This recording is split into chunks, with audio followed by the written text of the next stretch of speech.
SI भर्ती का मामला कैसा चल रहा है 2021 वाला, आप सब अच्छे से जानते हैं। आज देखिए कितनी बड़ी खबर सामने आई। जगदीश बिश्नोई, आज उनको जमानत मिल गई है। जगदीश बिश्नोई को आप अच्छे से जानते हैं, पेपर लीक का सबसे बड़ा माफिया है ये।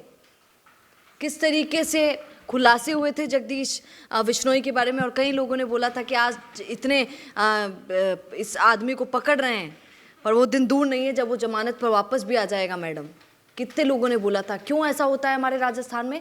क्योंकि हमारे देश में, हमारे राजस्थान में कोई ऐसा कानून, कोई ऐसा नियम ही नहीं बना हुआ है कि आप पेपर लीक कर रहे हैं, अगर आप ऐसे माफिया हैं तो फिर सज़ा क्या मिलेगी अगर पकड़े जाते हैं।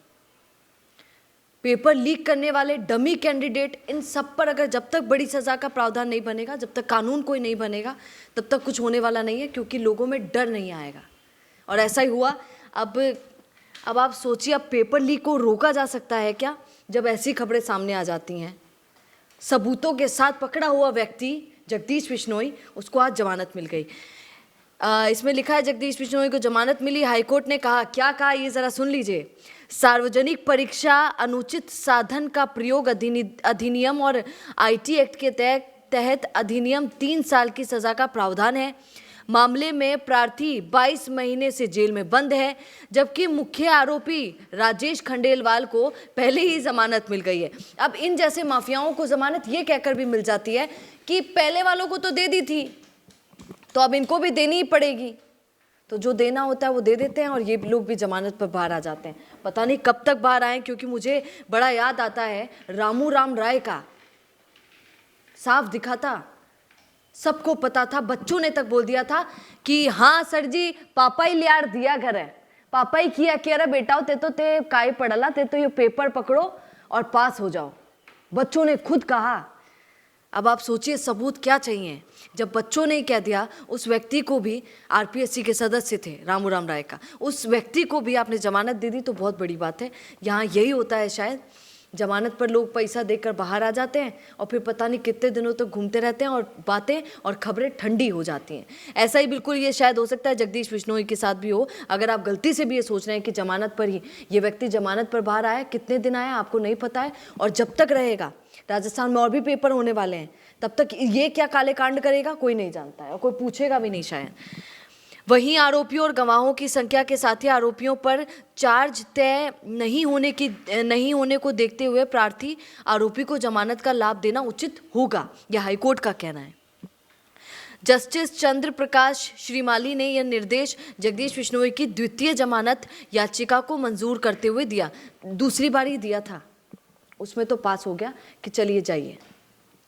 अधिवक्ता सुधीर जैन ने बिश्नोई की ओर से कहा कि एसओजी ने उसके खिलाफ आईपीसी सहित सार्वजनिक परीक्षा अनुचित साधन का प्रयोग अधिनियम और आईटी एक्ट के तहत जांच कर मामले में चालान पेश कर दिया है। मुझे तो एक चीज़ समझ में नहीं आई, इसमें 3 साल की सज़ा का प्रावधान हमारे यहाँ है आईटी एक्ट के तहत, अगर इस तरीके से कोई पेपर लीक में जिसका नाम आ जाए और ऐसा कुछ, आप इसे पर्याप्त मानते हैं क्या? आपको पता है, जब पेपर लीक हो जाता है, बच्चा जो पास होना चाहिए था 1-2 नंबरों से, इन पेपर लीक की वजह से फेल हो जाता है, सुसाइड कर लेता है वो। कई लोगों के माता पिता सुसाइड कर लेते हैं। कई लोगों के माता पिता ने, आज भी राजस्थान में ऐसे किसान हैं जिन्होंने अपनी कितनी प्रॉपर्टी बेचकर अपने बेटे को पढ़ाया है, कोचिंग भेजा है, और फिर उसके साथ ऐसा हो जाता है। उनका कितना नुकसान होता है, क्या ये कुछ मायने नहीं रखता है लोगों के लिए? क्या इतनी छोटी सी सज़ा इन लोगों को दे दी जाती है?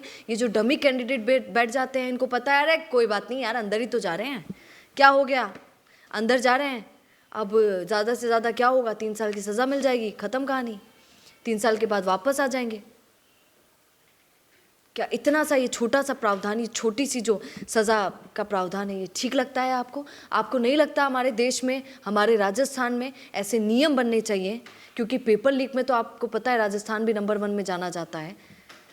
अभी के लिए सरकार मना करती है कि अब ऐसा नहीं होता है। हालांकि बात सच है कि अब हम देख भी पा रहे हैं कि पेपर खूब हो रहे हैं, पर आप बताइए, क्या कोई कड़ा नियम यहाँ नहीं बनना चाहिए जिससे कि ये सब रोका जा सके? ऐसे लोगों को जिनको छूट मिल जाती है ये सब करने की, ये क्राइम्स रोके जा सके। गजब की बात है। मुझे ये खबर सुन के वो भी याद आ गया, लेकिन आप कब तक रोकेंगे? क्योंकि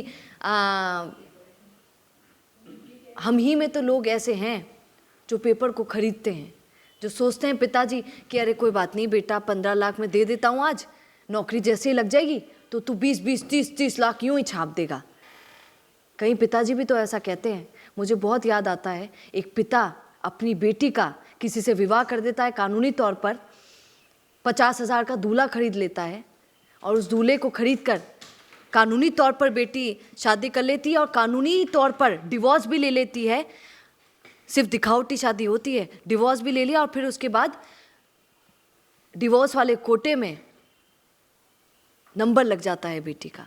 सिर्फ उस कोटे में नंबर लग जाए और मेरी बेटी कुछ बन जाए, उसके लिए पिता अपनी बेटी को इस तरीके से, आप सोच सकते हैं हमारे राजस्थान में ये होता है, पर मैं आज आपको हकीकत बताती हूँ कि हाँ, हमारे राजस्थान में ये भी होता है, जहाँ एक पिता अपनी बेटी की झूठी शादी करा देता है सिर्फ इसीलिए क्योंकि विधवा कोटे से वो पास हो जाएगी। गजब करते हैं, बोलिए। और फिर शादी होती है तो किसको क्या पता चलेगा कि विधवा कोटे से नंबर लगा कि ऐसे ही हकीकत में पढ़ लिख कर पास हुई। ये हमारी भी कमी है और इस सरकार की भी कमी है। अब आप क्या बोलेंगे, और इन माफियाओं की भी कमी है, क्या बोलेंगे कमेंट जरूर कीजिएगा और बने रहिए द फैक्ट इंडिया के साथ। नमस्कार। क्या आप भी करना चाहते हैं अपने गांव का नेतृत्व? आपका अपने गांव के लिए विकास का विजन क्या है? पंचायत में आपके होने से बदल सकती है आपके गांव की तस्वीर। तो आज ही अपने गांव की बात कीजिए द फैक्ट इंडिया के साथ। व्हाट्सएप कीजिए इस नंबर पर। ताज़ा खबरों के लिए विजिट करें द फैक्ट इंडिया